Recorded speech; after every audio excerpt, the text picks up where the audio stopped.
Presenting the 2024 National Budget, Finance, Economic Development and Investment Promotion Minister, Professor Mthuli Ncube said Zimbabwe's economy has undergone a robust transformation over the past 5 years.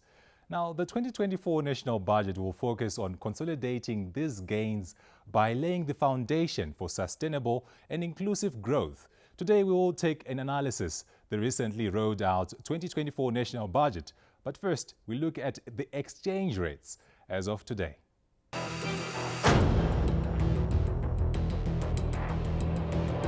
Exchange rates as of Wednesday were: the Zimbabwe dollar to the United States dollar interbank rate was at $5,827.79. The Zimbabwe dollar to the Great Britain pound interbank rate was at $7,349.16. The Zimbabwe dollar to the euro interbank rate was at $6,293.50. The Zimbabwe dollar to the South African rand interbank rate was at 32 cents. The Zimbabwe dollar to the Botswana pula interbank rate was at $433.10. We also give you commodity prices on the global market.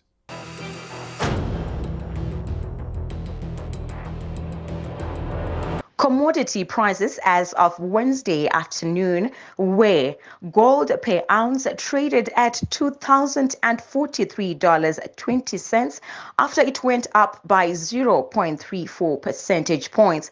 Silver per ounce traded at $24.61 after it went up by 0.26 percentage points.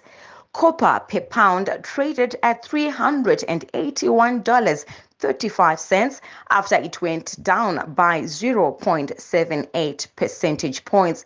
Platinum per ounce traded at $906.09 after it went up by 0.33 percentage points.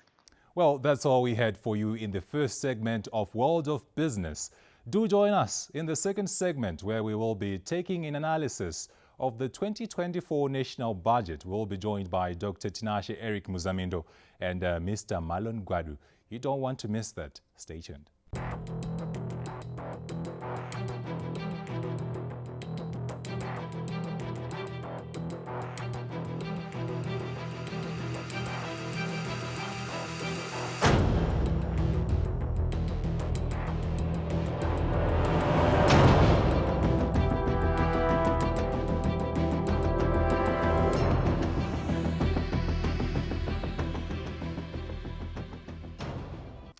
Welcome back to the second segment of World of Business. Now, as said earlier on, today we have a very important issue to be discussing.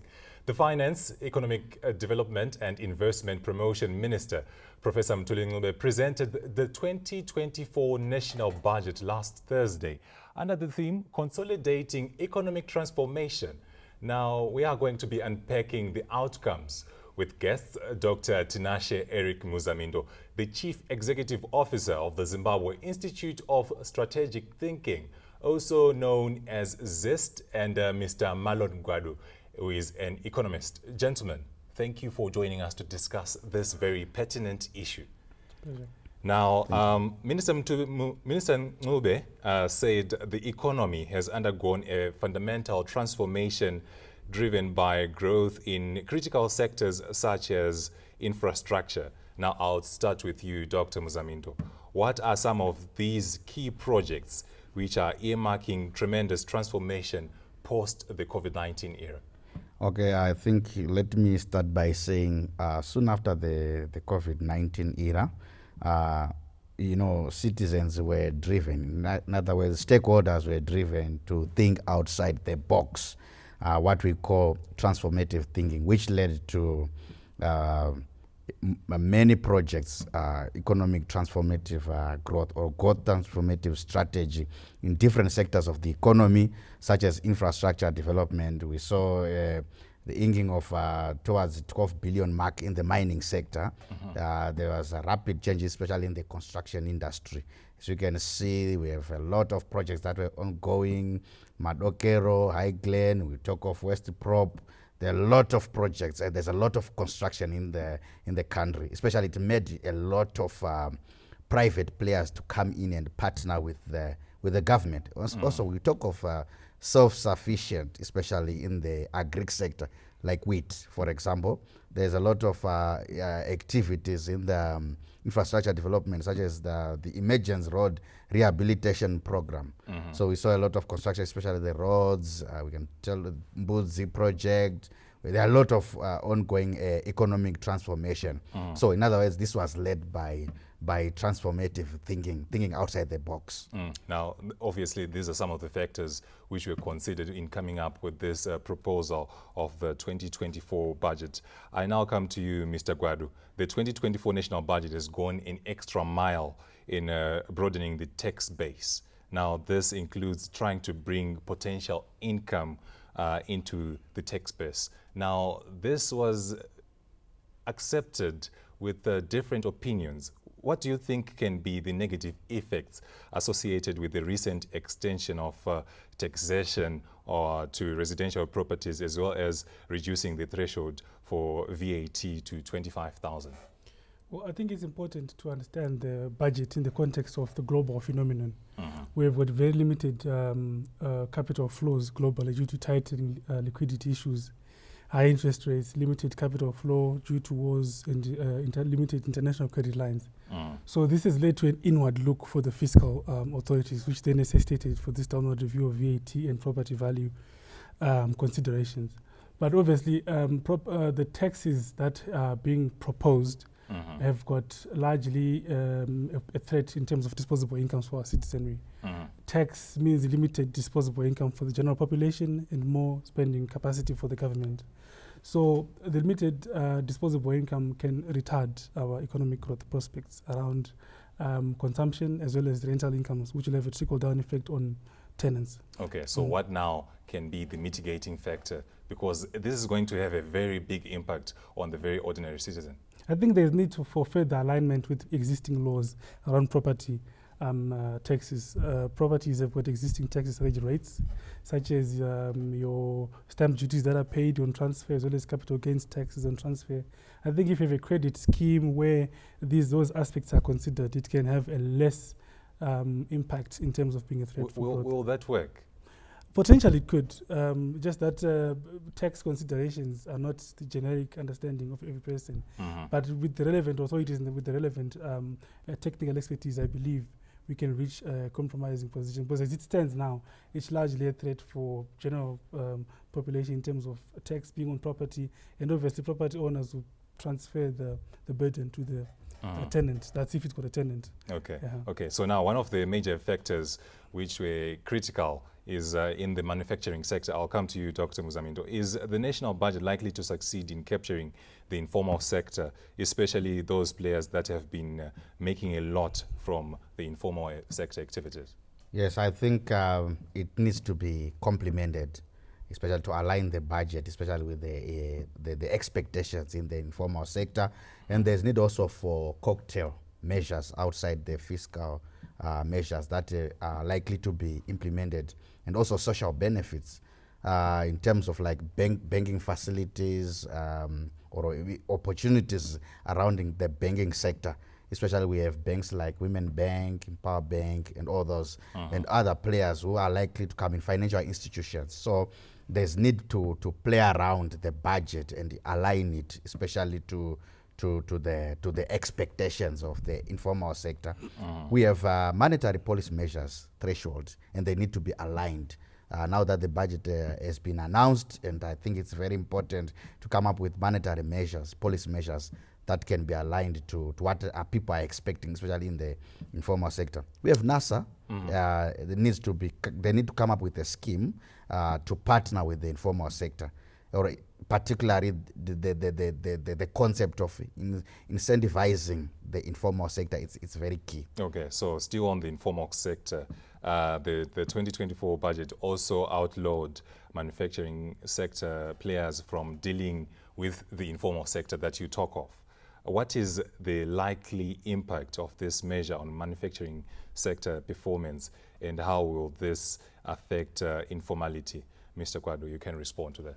Well, I think it's an immediate threat to capacity utilization as well as performance of the manufacturing sector, because they've now got limited customer base to consider for selling. But I think with the right cocktail of measures, like what Dr. Muzamhindo has alluded to, it's a potential formalization tool for the informal sector. And in Zimbabwe, reports have come out that the informal sector is there's a high of activity in the informal sector. So we can treat this as a starting point for the formalization of our informal sector. But however, it needs other cocktail of measures to ensure that we don't enhance proliferation of parallel market activities due to this ban, if I may call it that way. Enhancing social protection schemes like what Dr. Muzamhindo has alluded to, banking facilities for the informal sector and SMEs in a way that complements and incentivizes and does not necessarily appear as a big bang approach in terms of capacitating the informal sector. Okay, so from all your responses that you've given so far, I've seen that some of these measures that are being proposed, we are going to see the fruition of those in the near coming future. But now we need a solution quickly. I'll come to you, Mr. Malone. What are some of the measures proposed in the 2024 budget with regards to how the government plans to deal with the effects of the El Niño? Because we are going through that right now as we speak. Also inflationary pressures as well as the exchange rate stability. These are some of the issues that need immediate attention. What do you think were the measures that were proposed? I think from my projection, the El Niño effect is going to be dealt with through broadening the tax base to enhance the revenues for governments to be able to procure and ensure food security. Because the El Niño has got a direct threat on our food security. As a country, we are largely dependent on grain, and grain is it sort of like relies on rains. But as it stands now, it's under threat. And then the exchange rate management as well as inflation, I think these are largely monetary aspects which we expect to be addressed with the monetary policy in the next few weeks following the fiscal announcement. So overall, I think a currency management framework that is responsive to inflationary activities in the market is quite key through the monetary policy committee, as well as exchange rate management frameworks that does not increase or largely have excess liquidity of local currency to push inflation is quite key in this regard. Okay. So to cap off this conversation, Dr. Muzamhindo, looking at the Vision 2030, how think tanks like ZIST come in to bring different economic sectors in one room going forward? What should the nation do to uphold and maintain a positive trajectory, given that the budget has been presented for the year 2024?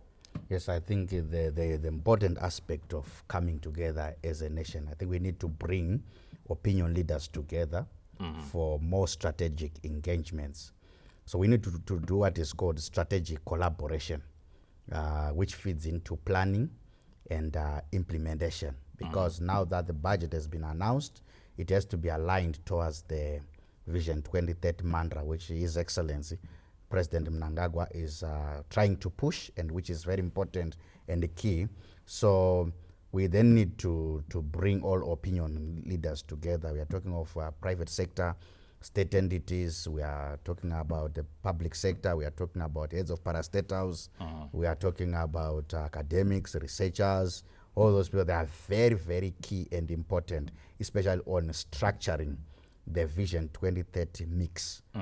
There's need for a clear framework on how to coordinate between the government of Zimbabwe and private sector, state entities, and other key players. So this is where ZIST comes in to structure the Vision 2030 mix, so that there's a clear roadmap in terms of clear collaboration, so that it will be full implementation.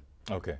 Gentlemen, thank you so much for coming through to World of Business to help us unpack this very critical issue.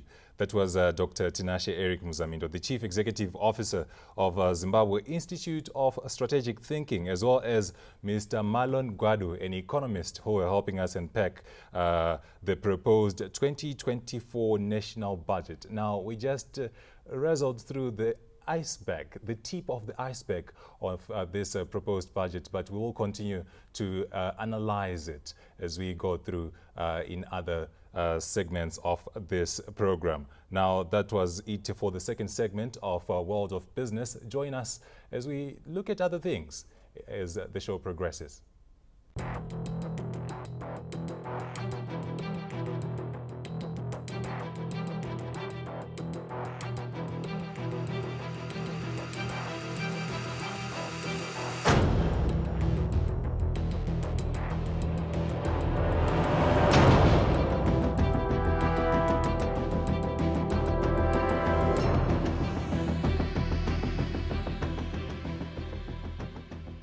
Welcome to the third and final segment of World of Business, where we give you the spotlight to our Entrepreneur of the Week. Now, the World of Business team spoke to Mr. Tatenda Mwadiwa, a local young entrepreneur who has followed his dream in culinary art and established a local restaurant that celebrates the African taste. Let us hear more from Sela Marere as she speaks to Mr. Tatenda Mwadiwa. Today we have visited a young man in Highlands, Harare, who has followed his dreams in culinary art and has established a restaurant with his partner that hails and celebrates the African taste. He comes from the Manika land, and that's where he got his inspiration from. He's going to tell us more about this in this conversation, and his name is none other than Mr. Tatenda Mwadiwa. Hello, Mr. Mwadiwa, and thank you so much for joining us today. It's our pleasure to have you. Thank you so much. As we begin the conversation, who is Tatenda Mwadiwa, for the benefit of that person who is watching you for the first time and they are to learn from you today? Okay, thank you so much. My name is Tatenda Mwadiwa. I'm a family man. I'm married to Lydia. I have 2 kids. I have passion in the tourism industry, particularly restaurants. Okay, so we see around this place there's a lot of African connotations, and there's a lot of the Manika land feel and smell. What is the inspiration behind starting this restaurant, and what were the circumstances surrounding it? Okay, it's 3 weeks old. My partner and I, we are originally from Manika land, so that's where the name Manika was derived. So you said you have always had a passion in cooking from the time when you were still a little boy. So is there a specific reason why you then chose to tap into the food industry, besides the fact that you loved cooking? Okay, I just started when my friend and I, Patai to a certain restaurant. Then we just like, why can't we give something like this? Young people are doing it. Everyone is engaging into this kind of projects. So we just say to ourselves, you know what? Let's just engage into this. Yes. So Takabata Zongota, you know what? Let's open something. Then Patazongo Taga Kungo Chaga a name, but that now it should be Manika, since we are both from Manika land. Then we started. Then as also I have passion in Kubika and stuff. So it's something that Chakati Pusha would, I know we can do it exactly. What would you say is something that is unique about this restaurant, and specifically the Manika land feel? What's unique about us and Manika is we really love our food. We love to eat. We just want to attract the culture of Anamanyika. You know, here at Manyika we do have one of our signature dish is fish. We call it pesh, which was adopted from an Angolan recipe. You know, it's one of our top dishes. Yeah. You said part of your diet are the traditional foods. So in an era where genetically modified organisms, popularly known as GMOs, have infested the global food chain, why is it important for citizens of Zimbabwe to have more of these traditional foods in their diet? Okay, my thinking is, you know, the African foods, it's known for its health benefits. You know, there is widespread rumors that these GMOs cause cancer in the long run, obesity and stuff. So we just decided, let's just concentrate on the aspect of having African foods as our main concentrate. Yeah. So I encourage people to consume more of the African Our African foods is natural. Yeah, it's natural, and I think people should just concentrate or do away with GMOs. So looking at the operating space in Zimbabwe for the business entrepreneurs like you, how has it been so far, and what's your comment when it comes to our environment and supporting local entrepreneurs? The environment in Zimbabwe is very favorable, especially to us, the youths. Zimbabwe is a peaceful country. Zimbabwe is free, unlike other countries. You know, it's very hard to set up a restaurant in America or any elsewhere in the world. But in Zimbabwe, it's easy. Registering your restaurant, you need to register with Zimbabwe Tourism Association. You know, the processes, they are just easy. That our government is very supportive, especially to the youths. The ease of doing business is smooth, yeah. And what are some of the achievements that you celebrate today as a business? So we've managed to create employment. The staff complement here is 13. I have around 4 chefs, 2 main chefs, 2 assistants, 6. I have 6 waiters, then general hand, the barman. Yes. So I can safely say that I have contributed a lot in trying to make sure that the unemployment rate is. And are you looking to expand that number in the future? Yes, definitely. Definitely we are looking to expand. We are looking to expand because with time, as the traffic is increasing, there are chances that we are going to employ more. Yeah, exactly. So looking at our National Development Strategy 1, which is aimed at helping us to achieve an upper middle income status by 2030, there is constant mention of value addition as one of the elements that is going to be used to measure the performance of the manufacturing sector, the tourism sector, amongst other sectors. How would you say you're helping to enhance the food value chain in Zimbabwe? Okay, thanks for bringing up that. You know what, the National Development Strategy aims to increase the tourism contribution to the GDP from 1.1% in 2002 to about 5% by 2025. So us as restaurants, we know we fall under tourism, right? So I think we need to maintain the service delivery, making sure that the service delivery is on point. Our food is fresh, everything is on point, so that we try by all means to make sure that the tourism arrivals numbers will increase. That will bring foreign currency into the country. We are also adding value to the farmers around us. Everything that we cook is locally sourced. So lastly, Tatenda, as you rightfully mentioned when we started this conversation, that our government is very supportive when it comes to youth empowerment. And if you look at it, our youths these days are just all about hustling and wanting quick money. And yet we've got a government that is saying that youth should come and present their business ideas. They should come and present whatever that they have on the ground. And now we have what are known as the special economic zones that are aimed at helping the youths to boost their ideas as well. What's your take when it comes to youth empowerment, and what is your advice to that young person who is watching you and is learning from your story today? I think as youth, we need to remain focused. Let's focus on the opportunities that the government is dishing us out, right? There are many opportunities. If you can, you could find kuti my youth akawanda vari kutadza kuona ma opportunities aya because they are concentrating on zvinhu zvisingatibatsire kazhinji. But what I think is, if we can just remain focused, if we can just make sure kuti every opportunity painenge yauya, let's do it. Of late pane ma programs ekuti my youth ainzi, you guys come with your business idea, apply for loans.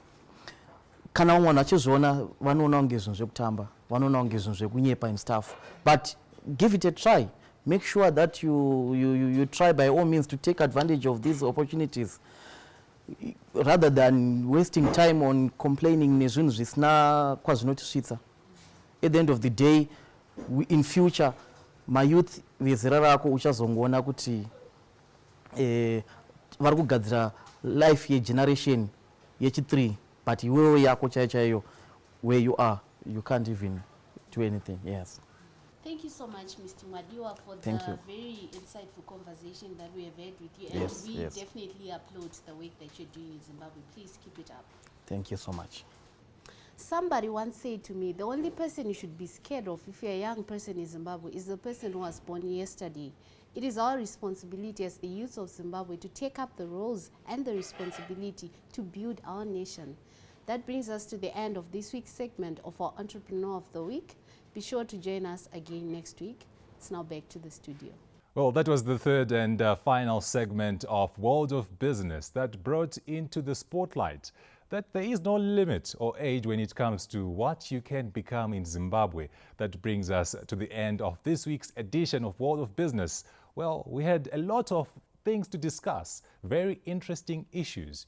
You can join us again next week, same time, as we discuss another issue. Stay tuned.